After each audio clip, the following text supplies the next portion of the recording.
दर्द फैला है, जख्म गहरा है, दूर तक देखा बस अंधेरा है। धुंध ये कैसी है, कैसा कोहरा है, आईने में भी खोया चेहरा है।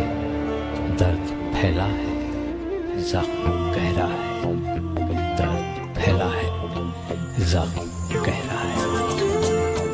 खास मुलाकात में आप सभी का तहे दिल से इस्तकबाल है। आज जो शख्सियत हमारे इस प्रोग्राम का अहम हिस्सा बने हुए हैं, जिनके साथ खास बातें होंगी, वो है हिंदुस्तानी सिनेमा का जाना माना नाम, मशहूर मारूफ गीतकार, शायर, नगमे निगार नुसरत बदर साहब। बहुत बहुत खैर मकदम है आपका हमारी शो में। खैर, आपने एक अलग मुकाम हासिल किया हुआ है। बशीर बद्र साहब के आप बेटे हैं। जी जी, तो नकार नहीं सकते हैं और पूरी दुनिया जानती है। बशीर तो बद्र साहब का कलाम हर दिल अजीज है, बहुत अजीम उनकी शायरी बहुत कमाल की, दिल को छू लेने वाली शायरी। लेकिन दूसरी तरफ अगर हम आपकी तरफ देखें, आपने भी ऐसी फिल्मी शायरी की है जो हर दिल अजीज है, हर एक के दिल को छू कर गुजर जाती है। चाहे वो देवदास फिल्म में आपके गाने हो सभी के सभी, चाहे अदा फिल्म में आपके गाने हो, चाहे एल्बम्स हो, 105 सावरिया हो, दीवार हो, दीवानगी हो। ये ताजगी, ये सादगी, ये आशिक की दीवानगी पहले कभी देखी नहीं, देखा तुझे दिल ने कहा तू ही तो है मेरी जिंदगी। कहीं यार रहमान साहब आपके कायल हो गए, कहीं गुलजार साहब। बद्र साहब के तो वो कायल ऑलरेडी थे, लेकिन आपके भी बहुत दीवाने हुए हैं गुलजार साहब। खैर, बद्र साहब की अगर हम बात करें यहाँ पे, उनके साथ आपके ताल्लुकात बहुत अच्छे थे, बहुत गहरे थे। उसी खानदान में आप जन्मे थे जहाँ अल्फाज की जादूगरी चारों ओर थी। आपके जहन में भी ये होगा बचपन से कि नहीं, शेर व शायरी की तरफ खुद को माइल करना है, इसी में कुछ करना है। लेकिन बाद में ऐसा क्या हुआ कि बगावत पर आप उतर आए? या यूं कहिए कि एक मियाँ में दो तलवार नहीं रह सकती है। यही है। बल्कि ये बात वाले साहब ने ही मुझे कहा था कि भाई बेटा, अगर शायरी शुरू करना चाहते हो तो तुम्हें घर छोड़ना पड़ेगा। वही बात मैंने आगे अपनी बेटी से कही कि बेटी, अगर तुमने शायरी शुरू करनी है तो तुमको नहीं, मुझे घर छोड़ना पड़ेगा। फ़र्क इतना हो गया था क्योंकि वाले साहब ने फरमाया था कि एक घर में दो शायर नहीं रह सकते हैं। ये एक क्रिएटिव प्रोसेस है, ये एक आमद की शायरी है। आप अपनी दुनिया की तरह शायरी करेंगे, मैं अपनी दुनिया की तरह। मैं अगर डॉक्टर बशीर बद्र साहब लिखेंगे कि गुजाले अपनी यादों के हमारे साथ रहने दो, न जाने किस गली में ज़िंदगी शाम हो जाए, हम सब तारीफ़ करेंगे। लेकिन जब मैं एक नई तरह की शायरी करूँगा तो शायद उस माहौल में ना कर पाऊँ। बाहर आया तो मैंने नई शायरी कही कि सुरीली सी कोई सीटी, वही सीटी बड़ी मीठी, पुराने रेल के डिब्बे, हरी झंडी वो पगडंडी मुझे आवाज़ देती है, चले आओ चले आओ। लेकिन ये शायरी जब आपके वालिद साहब ने सुनी तो बहुत आपको वाहवाही दी थी, और हमने इस तरह का क्यों नहीं सोचा? ऐसा कुछ कहा? बिल्कुल कहा उन्होंने कहा कि तो इसी के लिए नहीं, और बहुत सारी शेर रख दिए ये होठ नंगूर पर, कच्चे थे पर जायके मीठे लगे। बहुत सारी मेरी ऐसी शायरी है जिसको उन्होंने एक दिन तस्लीम किया कि ठीक है कि मैं, लोग कहते हैं कि मैं, बशीर बद्र साहब इस दौर के सबसे नए लिखने वाले हैं भी, लेकिन आप जो फिल्मों की नई तरह की एक नई शब्दावली लाते हैं शायरी में, ये मैं नहीं कर पाया हूँ। आप भी एकदम नया ही सोच के लिखते हैं। तो इस नज़्म के लिए सुरीली सी कोई सीटी, उन्होंने कहा कि नहीं, मैं नहीं सोच सकता था इस लेवल पे। और वो पता नहीं अच्छे के लिए कहा या बुरे के लिए कहा कि मैं नहीं सोच सकता था।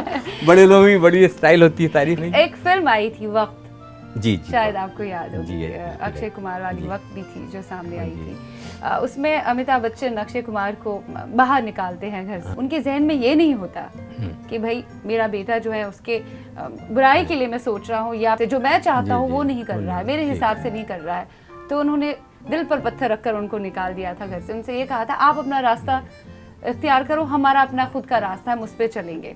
ओके, कुछ इस तरह का मुझे लगता है आप दोनों के बीच में। नहीं, लेकिन थोड़ा सा फ़र्क इसलिए है कि मेरे वालिद साहब ने कभी नहीं कहा कि तुम घर छोड़ दो, और ये मेरा डिसीज़न था। ये मेरा डिसीज़न था कि मैं जो कुछ भी करूँगा मैं। उन्होंने तो बहुत, बल्कि मुझे याद आता है कि जब मैं पहली बार छोड़ रहा था घर, तो वो लिटरली रो रहे थे कि क्यों घर छोड़ के जाओगे। तो मेरी तरह एक बार घर छोड़ के तो देखो, ये एक मेरा लाइन है कि जब तक इंसान अपने कोई जिम्मेदारी नहीं समझेगा, नहीं छोड़ेगा, नहीं जाएगा, घर में माँ की साए में बैठकर वो मोहब्बत तो कर सकता है, शायरी बड़ी नहीं कर सकता है। कंफर्ट जोन से निकलना पड़ेगा। तो इसलिए मैं चला आया, क्योंकि मुझे अपना ही शेर याद आता है एक, अगर आप इजाज़त दें, माँ के लिए कहा था कि तुम्हारे महलों में हूँ, जिस दिन का छोड़ के आया था वो ये शेर कह के कि तुम्हारे महलों में होंगी दीवारें सोने चांदी की, हमारी झोपड़ी में तो हमारी माँ का साया है। तो मैं वो साया के सहारे आके फिर मैंने 2 शेर और कहे कि जो बिछड़ गया वो मिला नहीं, कभी ख्वाब में भी दिखा नहीं, मैं उसी के दिल का चिराग हूँ, उसे आज तक ये पता नहीं। वो माँ के लिए कहा था कि कहीं भूख थी, कहीं धूप थी, मेरे रास्ते में खड़ी हुई, कहीं भूख थी, कहीं धूप थी, मेरे रास्ते में खड़ी हुई, ये तेरी दुआ का असर ही था, जो मैं चल पड़ा तो रुका नहीं। क्या बात। तो आपके ज़हन में ये है कि एक शायर, एक अलग तरह का शायर जो है वो तभी वजूद में आता है लीग से हटकर जिसको कुछ करना है, उसे थोड़ी बहुत बगावत करनी पड़ती है, या तो समाज से बगावत, या अपने ख्यालात से बगावत, या अपनों के साथ बगावत, ताकि वो कुछ अलग करके दिखाए या अलग करके। आपके जहन में क्या था जब आपने ये सोचा? बस मैंने देखा मेरे बुजुर्गों ने। किस साल की उम्र में आपने घर छोड़ा? मैंने 96 में बॉम्बे आके छोड़ के आ गया था घर, 90 में, और फिर 20 साल तक पता ही नहीं, देवदास आने तक पता ही नहीं चला कि मैं किस शहर में हूँ।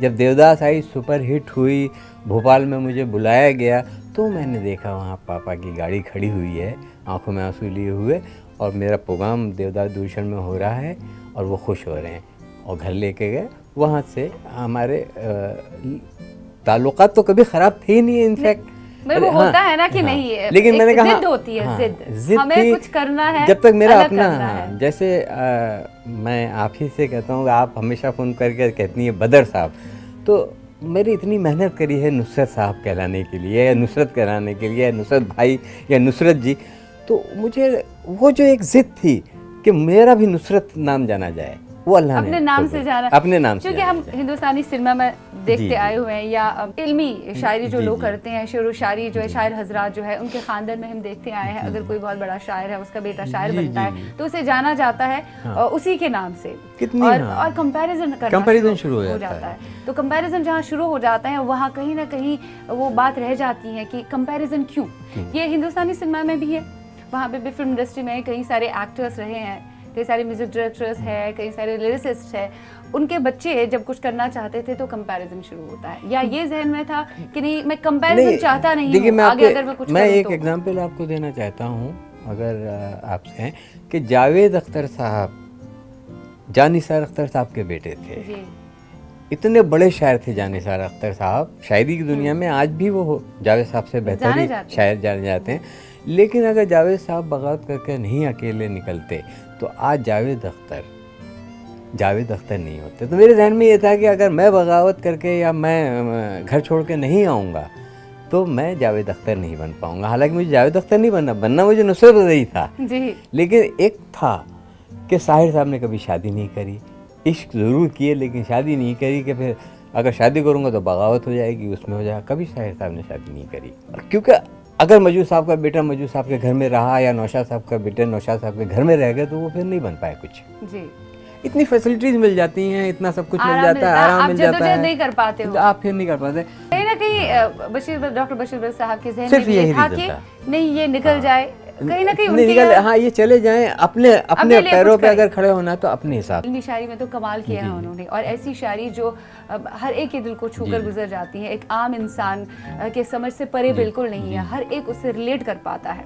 आपकी शायरी भी ऐसी है, इसमें कोई दो राय नहीं है, लेकिन बशीर बद्र साहब की जो शायरी है वो भी कमाल कर रही है। आप बचपन में उनकी शेर व शायरी पढ़ा करते थे, कुछ ख्यालात आते थे जहन में कि नहीं इस तरह की शायरी अगर मैं करूं तो फिर लोग मुझे कंपेयर करना शुरू करेंगे, अगर मैं इससे कुछ हटके करूं तो शायद लोग मुझे कंपेयर नहीं कर पाएंगे, अगर मैं यहाँ रह गया तो उन्हीं का बेटा बन के रहूंगा। हाँ ये बात तो थी, या बिल्कुल आपने बिल्कुल मेरे दिल की बात कह दी कि कहीं शायर जो इंसान बनता है वो आमद से बनता है, उसको ऊपर वाला ऑर्डर देता है उसको ऊपर वाला ऑर्डर देता है कि अब तुम शायरी करो, ये रजीफ होता है, ये काफिया होता है, ये बहर होती है।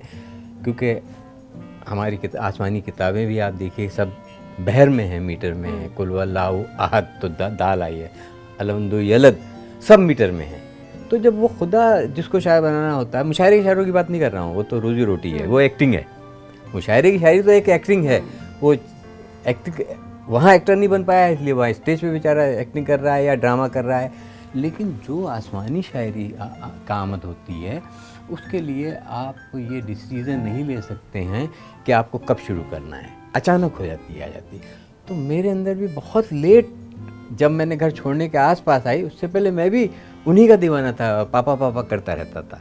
जैसे आजकल मेरे छोटे भाई हैं तैयब बद्र, वो अक्सर बेशतर मुशायरों में बद्र साहब, डॉक्टर साहब का कलाम सुनते माशाल्लाह। एमटेक हैं वो, मद्रास IIT से एमटेक किया है। और लेकिन अब चूँकि हम लोगों में खून में शायरी है तो माशाल्लाह वो, लेकिन वो हू बहू आपको मैं सुनिएगा और अपने सामाइन को भी सुनाइएगा। उनकी ऐसा पढ़े हैं कभी यूँ भी आप मेरी आँख में कि मेरी नज़र को खबर ना हो, तो वो ऐसा लग रहा है जैसे डॉक्टर बशीर पढ़ रहे हैं। अभी मेरी बेटी अगर वो पढ़ना चाह रही थी तो बोली पापा ये कैसे पढ़ेंगे, तो मैंने उसको ट्यून बना दिया, यूं ही बेसब न फेरा करो, कोई शाम घर बेरहा करो, वो गज़ल की सच्ची किताब है, उसे चुपके पढ़ा करो। ये हो जाता है हमारा जगजीत सिंह वाला अंदाज में, एक यूं ही बेसब न फिरा करो, और उनका होता है यूं ही बेसबब ना फिरा करो, तो वो सब मिक्स हो जाता है। इसलिए मैं कभी तरन्नुम में नहीं है। आप मेरे भाई तैयब बद्र अभी दुबई डॉक्टर बशीर बद्र साहब का अवार्ड लेने गए हुए थे, और ये अभी पिछले शहंशाह गज़ल का अवार्ड लेने तैयब बद्र गए, और वो अवार्ड ले गए, और उन्होंने हू बहू डॉक्टर बशीर बद्र वालिद साहब का शेर अपनी आवाज़ में पढ़ा। आप डिफ्रेंशिएट ही नहीं कर पाएंगे कि बशीर बद्र साहब पढ़ रहे हैं कि तैयब बद्र पढ़ रहे हैं। बशीर बद्र साहब का एक बहुत ही खूब शेर है, खुदा हमको ऐसी खुदाई न दे कि अपने सिवा कुछ दिखाई न दे। जी जी, खुदा ऐसे एहसास का नाम है, खुदा ऐसे एहसास का नाम है, रहे सामने और दिखाई न दे। तो ये खुदा ऐसे इरफान का नाम है, या सूफी टच है आपकी शेर व शायरी में भी सूफी टच है, आपके एल्बम्स पे हमने देखा है सूफी टच है। लेकिन फिलहाल यहाँ पे एक लेते हैं छोटा सा ब्रेक, मिलते हैं इस ब्रेक के बाद, देखते रहिए खास मुलाकात।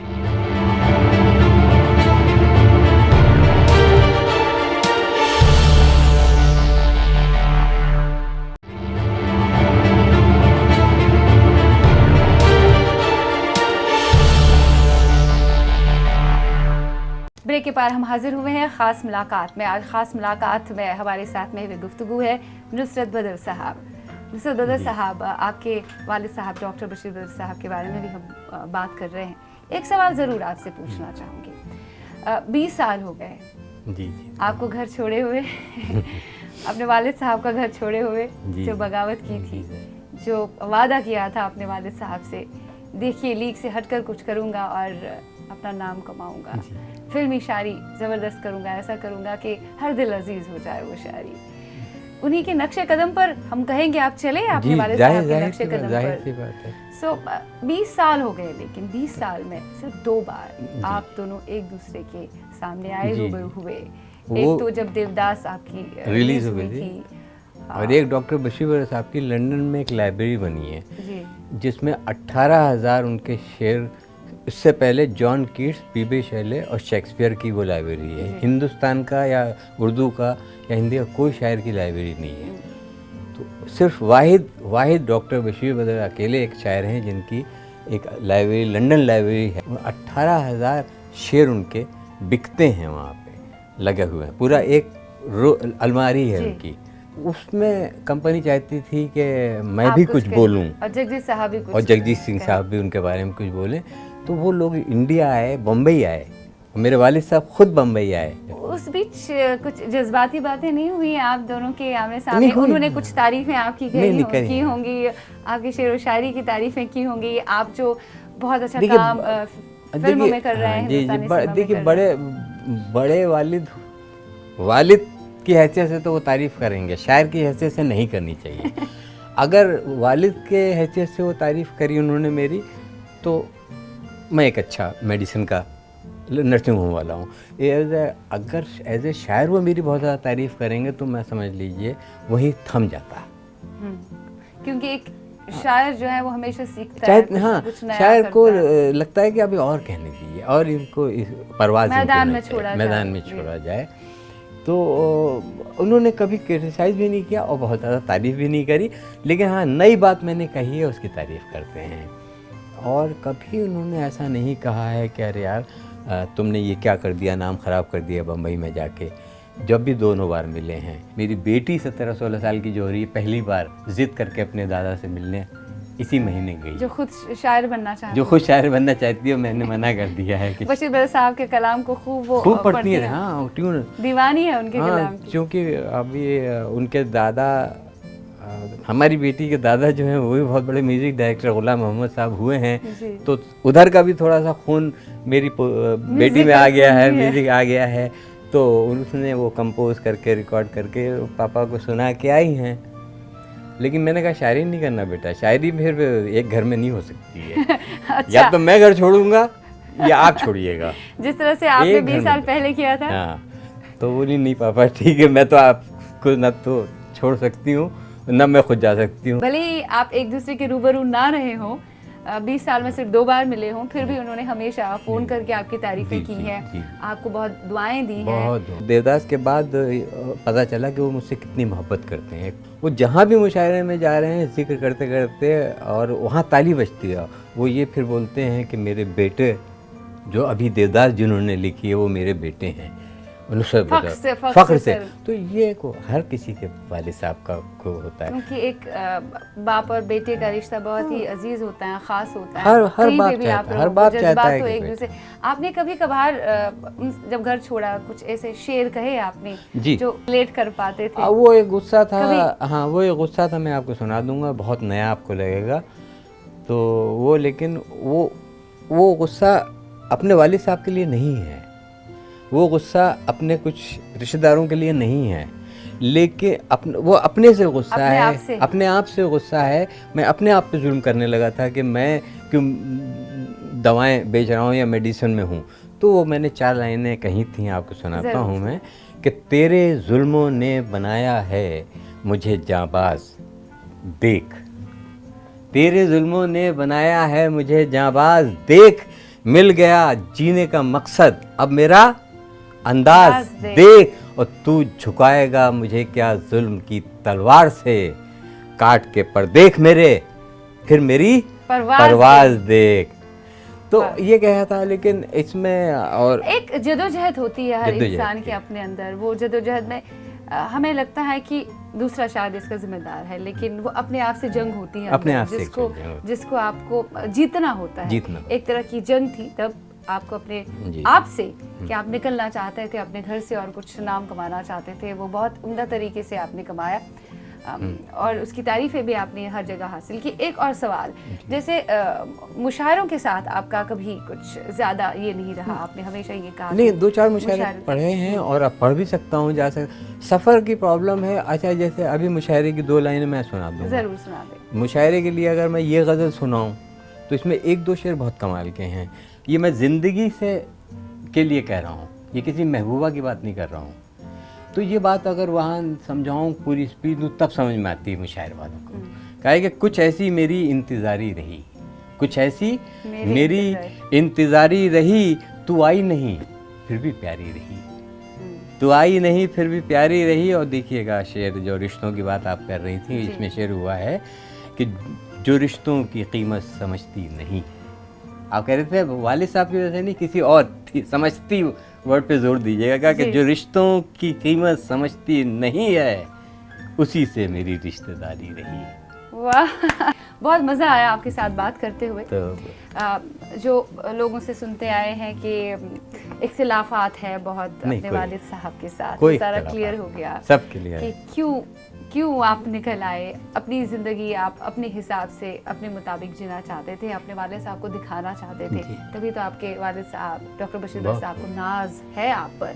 बस अल्लाह से दुआ कीजिए कि वो सेहतयाब हों, उनकी दुआएं हों तो ज़रा सा वो पहचानना भूल गए वो हो जाए। और अल्लाह आज दौर के तो गालिब वो हैं, आप भी मानते हैं हम भी मानते हैं कि जिस तरह से उन्होंने खूबसूरत शेर कहा है।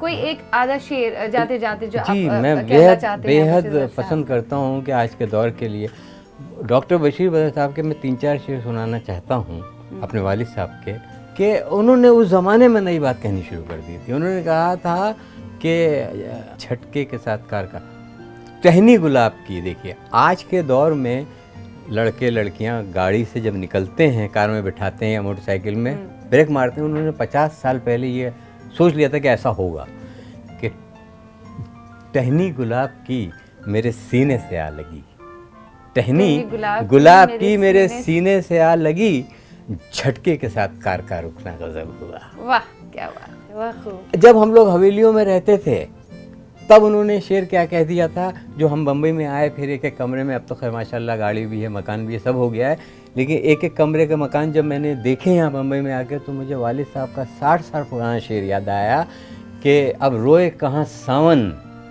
अब बरसे कहाँ बादल, आंगन न बगीचा है, एक छोटा सा कमरा है। वाह वाह, तो वो एक नया सोच लेते थे। नहीं, काफी सोच वसी रही है हमेशा उनकी। जब मोबाइल आया नहीं तब उन्होंने शेर तब उन्होंने कह दिया कि गुफ्तगू उनसे रोज होती है, मुद्दतों सामना नहीं होता। वाह, हमने कहा ये क्या कह रहे हैं आप, गुफ्तगू कैसे हो सकती आज है? रिलेट कर पाते हैं आज तो गुफ्तगू उनसे रोज होती है, मुद्दतों सामना नहीं होता। और अब तो और आगे बढ़ गए, मुद्दतों सामना भी, मुलाकात नहीं होती है पर सामना होता है।